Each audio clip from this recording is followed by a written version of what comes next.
L'association Faire Savoir a besoin effectivement que nous, professionnels ophtalmologistes,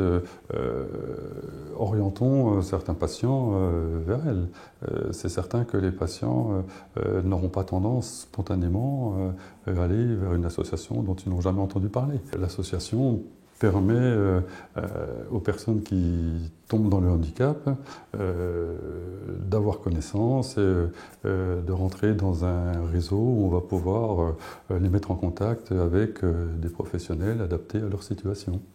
et leur faire connaître éventuellement d'autres patients qui ont suivi le même parcours et qui ont trouvé des solutions. Et ça va les motiver, cette dynamique, parce que souvent ces gens-là ont tendance à se replier sur eux-mêmes et puis finalement disent ben voilà, je ne vois plus, je ne fais plus rien, je reste chez moi, je ne peux plus rien faire. C'est évidemment les professionnels, ophtalmologistes et opticiens qui peuvent, qui sont en première ligne face à ces patients-là, qui peuvent les orienter vers l'association Faire Savoir et qui elle-même pourra mettre les patients en relation avec d'autres professionnels qui pourront donc les aider dans les tâches de la vie courante. L'existence de l'association Faire Savoir est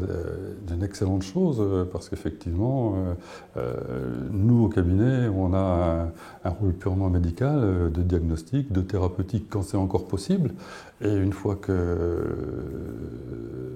les thérapeutiques sont à bout des possibilités,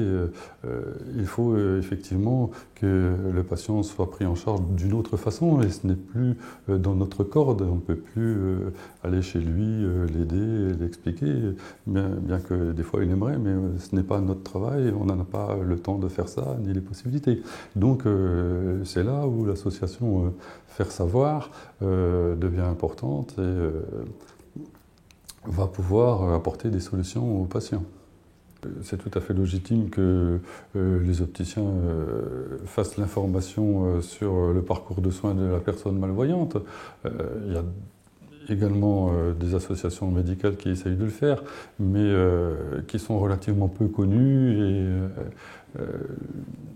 un réseau d'optique a souvent un impact de diffusion auprès du grand public plus important qu'une association de médecins isolés qui n'a pas les moyens pour communiquer.